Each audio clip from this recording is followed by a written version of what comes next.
Moises Caicedo is set for a pay rise at Chelsea, but is it enough to convince fans about the model? On a live Q&A, David Ornstein has backed up Chelsea's commitment to buy more experienced players in the summer. More news is surfacing about Chelsea's interest in centre-back Jan-Paul van Hecke from Brighton, and now Alex Scott, a midfielder from Bournemouth. Levi Colwill also appears to be in line for a new deal following Moises Caicedo, and is also looking to be back on the pitch. And we have a couple of updates about players who will and won't be expected to feature against Man United in that massive game at Stamford Bridge tomorrow. Welcome, Blue Believers, to another episode of the Stamford Sync, where we are syncing up with everything Chelsea FC, and it's never a boring moment, is it? We've got so much to talk about today, and the majority of it is going to be pertaining to Moises Caicedo's potential contract extension, and there is a lot of news coming out around that with several permutations. But guys, before we get into it, if you are enjoying the content and would like to see more, please do me the distinct honour of liking and sharing the video, subscribe to the channel, or just roast me in the comments, whatever gets you through your day. And guys, I've just hit 1.9k subs, 100 to go to 2,000 before the end of the season.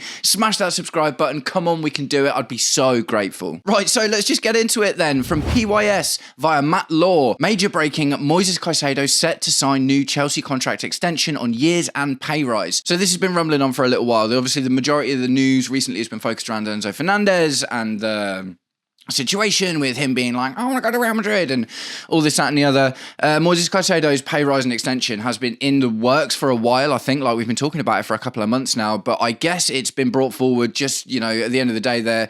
It's a bit of a PR storm at the moment, isn't it? Obviously everything going on with the protest and, you know, the absolutely awful results.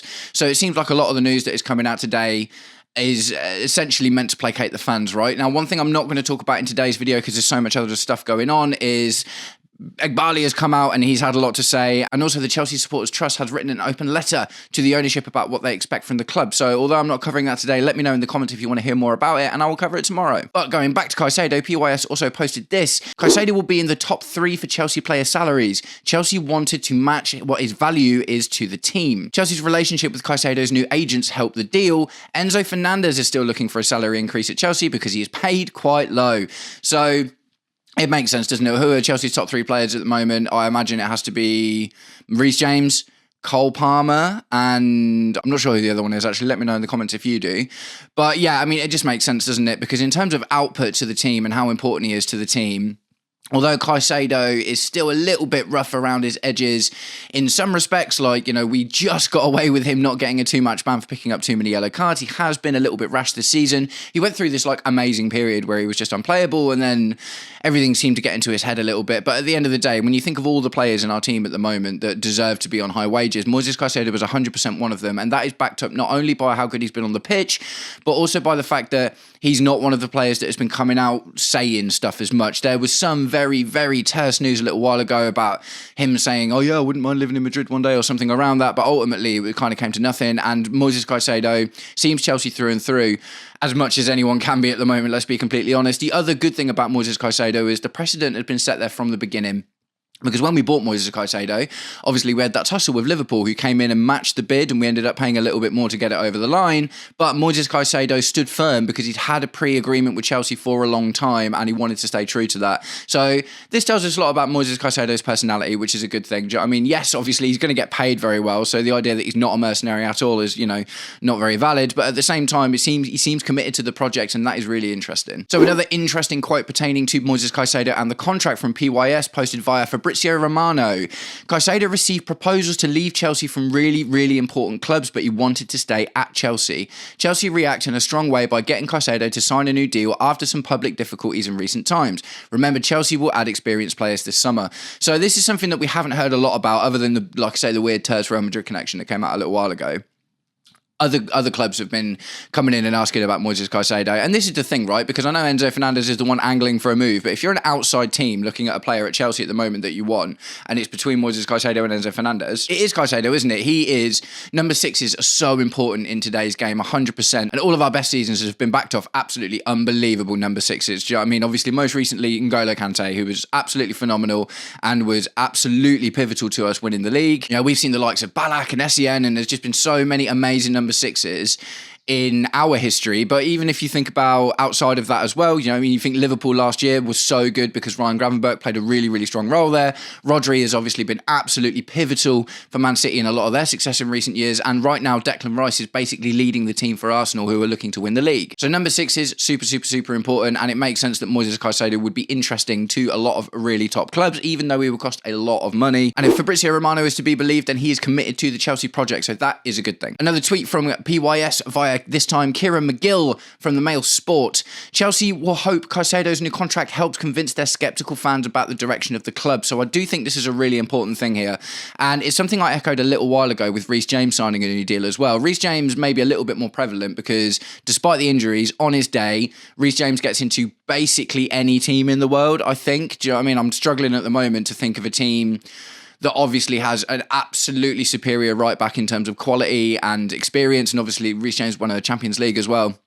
So for Reece James to sign that 6-year deal had to be to do with more than just he's proper Chelsea. Do you know what I mean? And with Moises Caicedo looking to sign a new deal, despite everything that's gone on this season, because you've got to think we've extended some players' contracts before, like we extended Cole Palmer, we extended Nicholas Jackson, and those were after good, like relatively good seasons and stuff, and we hadn't had this kind of really difficult period that we're going through right now. Reece James and Moises Caicedo have signed and are looking to sign these deals despite all of the difficult situations that are going on at the moment. So there must be something going on, being said behind the scenes, that is convincing them that this project is not just a money-making scheme. Do you know what I mean? And this isn't me saying whether it is or not. I'm just looking at the facts that these guys are signing contracts. Do you know what I mean? Moises Caicedo, easily one of the most valuable assets in our squad. Reece James, one of the most valuable assets in the world. And these guys are convinced about the project for one reason or another. So I do think that in itself is promising. Whether you believe what the ownership have got to say is another thing. Like I said, there's that, there's a big article on The Athletic about Bedad Igbali, who did like a questionnaire somewhere or, did a interview. And he's talking about, essentially, sporting success is important. We want to win. We're looking to add experienced players to the squad. I imagine these are the kind of conversations that have been had with these guys, and they don't need that, convincing us is one thing, that's fine. But if they're convincing some of our best players to carry on with the team and sign contracts through these difficult times, like I say, I think that is important. So another tweet from PYS via Fabrizio Romano. Chelsea's message on keeping Caicedo. We want to have top players, proven players. This is also a stance they will maintain in the summer window. So we're going to get onto the summer window stuff in a minute. And like I say, this is all coming out in like the last 24 hours. Do you know what I mean? So there is one really strong message coming out at the moment. And I've mentioned this before, right? It isn't about me saying I believe them or whatever. I just think if you look at the actual facts, like if they're coming out and saying all of this stuff, and then what they do is just go and buy a load of 17-year-olds from the Dutch league or whatever it is, do you know what I mean? Wherever we happen to go shopping for our children next, then the PR is only going to get worse. Do you know what I mean? It is already bad. We are already at a point where the Chelsea Supporters Trust are writing open letters about expectations. There is a protest tomorrow. Things are on fire. Do you know what I mean? Things are absolutely on fire, and you can't put that fire out with more fire. Do you know what I mean? So it's one thing coming out and saying, "Oh yeah, we're going to buy experienced players and we're looking to change to win." Like if you come out with these big messages, which is coming from everywhere at the moment, it's coming from David Ornstein, it's coming from Fabrizio Romano. Call them brown envelopes if you want or whatever, but Fabrizio Romano and David Ornstein have their own integrity, right? And if they didn't believe these kind of things, then they wouldn't just come out and say them because they're being paid to say them. Both of them do well enough without needing brown envelopes from the club in order to come out and say these kind of things. Do you know what I mean? So whether, like I say, Ornstein and Romano believe this stuff. Whether it's true is not what I'm saying, but they are believing it as well. So, the strong messaging that's coming out from the club about going in to buy experienced players in the summer. Now, the question is always, what does experience mean to Blueco? That's the thing, isn't it? That's the thing.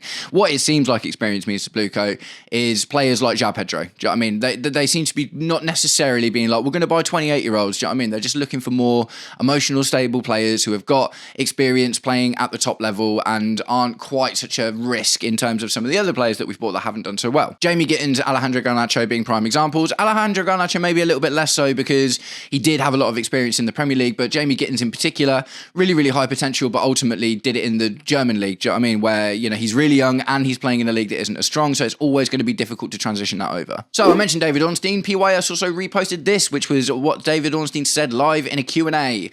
Chelsea's aim this summer, from what we're told, is to sign starter-level players who are ready to impact immediately across all competitions, not solely talents for the future. That doesn't automatically mean older or Premier League experienced men, but players who can hit the ground running like Palmer and João Pedro did. Definitely expecting an attacker, perhaps more versatile rather than an out-and-out striker and a centre-back. Not sure if Jackson could be integrated. I'll make some checks on that one. So a couple of interesting things here. Again, it's just being echoed, isn't it? Like, maybe experience is the wrong word that we're looking to use at the end of the day, because experience as a football fan in your head, you're like, older, played in the Prem for a long time, whatever, do you know what I mean? But they are trying to use metrics essentially to identify players that can make an impact in the team right now. We're going to get on to a couple of the targets in a minute, so I'll be interested to see what you think about those. But again, David Ornstein coming out, pushing this news, do you know what I mean? And like I say, what's going to happen if we just go in the summer and buy 17 to 21-year-olds from, lower level leagues and, all purely based on future potential and stuff? It's not just us that has egg on their face then. Fabrizio Romano's got egg on his face. David Ornstein's got egg on his face.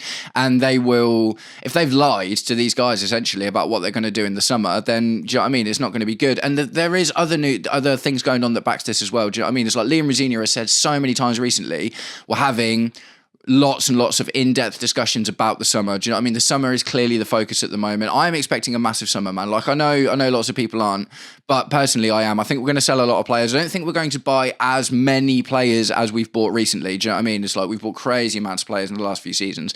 I was talking to Nina Hristova on one of my It's Time to Talk About podcasts a little while ago, and we've bought nearly 60 players. Do you know what I mean? In 4 years, we've bought nearly 60 players. I don't necessarily think we're going to go and buy another 20 players this window. Do you know what I mean? I think there's going to be a lot of important outs, and I think there's going to be some important ins. Now, only time is going to tell, but at the same time, I think we're going to see more in the way of players that are ready to come in and affect the team one way or the other. So let's move on to the signings that we are talking about at the moment a little bit, and whether that actually backs up what we're talking about and what is being said by all of these reporters and stuff at the moment. So PYS from the Guardian Sport, it is understood Chelsea have a growing interest in Van Heck. Now that seems to be quite a strong one that's coming out at the moment. There's a few centre-backs that are in the news right now. Senese from Bournemouth, Lacroix from Crystal Palace, and Van Heck are being linked away with moves. Potentially Senesi is going to be on his way to Liverpool. That seems to be the news at the moment. Lacroix also has been linked with Liverpool, but also recently been linked with us. Van Heck is a player that's been linked with us quite a lot. So I did a video yesterday. I'll put a little link to it up here so you can watch it if you want. Does Van Heck upgrade the Chelsea team at the moment? It's a weird one because in a lot of aspects, obviously he does, yes, but in the defending aspects, it didn't necessarily look like it based on the stats. But if you look really deep into it, he is a very different kind of player. He's a little bit older than the kind of players that we have been buying, and he does look quite good. So a Van Heck, per SofaScore, is the 8th highest rated player in the Premier League at the moment, right? So that is kind of what you want. Do you know what I mean? In the grand scheme of things, I know SofaScore isn't the arbiter of whether a player is good or not, but we're not talking about a really young centre-back who might have loads of potential. We're not talking about an Aaron Anselmino or a Mamadou Sarr. Do you know what I mean? We are talking about a player who's been doing it in the Premier League for a couple of years. He gets goals and assists, he contributes to his team, and he seems to have a level head on him as well. So Van Heck, to me, represents the kind of signing we should be making. I understand we can't go out for, all the big, Bastoni would be obviously a massive choice for a lot of players because he's been there and he's done it in Italy. He's an experienced player and he looks really, really, really good. But I don't necessarily think that's the player we're going to be able to get, especially if we don't get Champions League, which is, a distinct possibility. But Van Heck, to me, represents the kind of signing we should be making.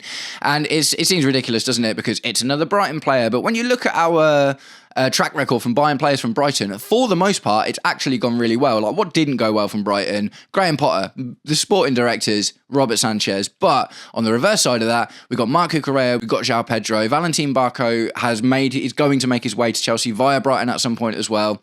So for the most part, Brighton players have done well for us. And Van Heck is like I say, 8th per SofaScore, 8th best player in the league at the moment, up there just behind the likes of Rodri and Erling Haaland and Bruno Fernandes and Guimaraes. Do you know what I mean? So there's a lot to say that Van Heck could be a really interesting player. And like I said, for me, he represents the kind of signing that I think we should be making. So the newest one, midfield target, PYS posted via the Guardian Sport. Sources are suggesting Chelsea are no longer opposed to selling Enzo Fernandez. Alex Scott is a player of interest to Chelsea. So Alex Scott, 22-year-old England midfielder, currently plying his trade at Bournemouth. Now, does Alex Scott instantly represent an upgrade on Enzo Fernandez? Like, no. Kind of similar to Valentin Barco, he represents a very different option, and that tells me that we're looking for something different in our midfield. Alex Scott, essentially, in terms of what we've got in the squad at the moment, is a lot more akin to Andre Santos than he is Enzo Fernandez, right? Enzo Fernandez ultimately is an attacking player when it comes down to it. He, for me, has a bit of a positional identity crisis. I've mentioned this a few times. Is he a 10, an 8, a 6? Like, what do you do with him? Alex Scott doesn't really have that. He's a central midfielder for the most part, and he's a box-to-box player. Now, I've got some of the basic stats, and obviously if we get closer to signing Alex Scott and there's more noise about it, I'll do a big comparison video like I normally do. But Alex Scott's, this is his Premier League heat map and his appearances and his attacking output so far. So you can see from the heat map, he's an everywhere man in that midfield. Do you know what I mean? Is like he's not really getting into super attacking positions all of the time. He is drifting into the half spaces, mainly higher on the left. He takes corners from that left-hand side, sorry. Always depends on how you look at it, doesn't it? But he is getting back, he's getting forward, he's getting wide-ish sometimes. So he looks to be, like I say to me, like an Andre Santos engine kind of player who can get in and around everywhere. He's made 32 appearances for Bournemouth this season. He started 29 of those games, so he's been a mainstay in the Bournemouth first team. He's been in the team of the week twice, which is quite impressive. He's got 3 goals and 1 assist, so we're not looking at a player with a massive goal output and assist output like we do with Enzo Fernandez. We're looking at a player essentially who's going to be able to facilitate getting the ball more to our attacking players, and for me, honestly, I do think that's been one of our biggest problems, right? We've got these great attacking players, but Enzo Fernandez ends up being the guy that is always trying to score and always trying to assist, and for me, for instance, I think we look great when Romeo Lavia is fit and playing well, because instead of him desperately trying to get forward all the time, he's making line splitting passes and he's facilitating play. So I think I'm not comparing Lavia to Alex Scott in this regard. I'm just saying that I think we're looking for a different profile of midfielder that facilitates getting the ball to our attackers, creating space for our attackers and supporting our attackers, rather than trying to join the attack. And to be honest, I think that's a good idea, and I think we need a little bit more of that. So moving on, this is PYS Max. I actually think it is PYS, so he's kind of reposted one of his own tweets here. Further to Caicedo's contract agreement, Chelsea are now also in talks with Levi Colwill over a new deal. So, look, this is good news, man, one way or the other, isn't it? Because Levi Colwill, again, is believed to be a solid part of the future. Now, why it's worrying, I guess, is because he's been out all season. Do you know what I mean? And he had an ACL injury, which is literally the worst injury you can get in football. So it is not easy to just assume that Levi Colwill is going to come back, get into the team and absolutely dominate straight away. We might be looking very much at like a Reece James style season where he comes in and out of the team for a little while until he's fit. We know our medical guys are really, really, really hot on that, and we don't want to put too much pressure on Levi Colwill to come back. But I think Levi Colwill is the next vice captain at the end of the day. I think if he comes in and he stays fit now, maybe not next season because his fitness will be a thing there, but in the future, one way or the other, Levi Colwill to me screams captain material, and he's one of the most natural leaders we've got in the squad, as well as being a very specific style of centre-back, which we've been unable to replace, right?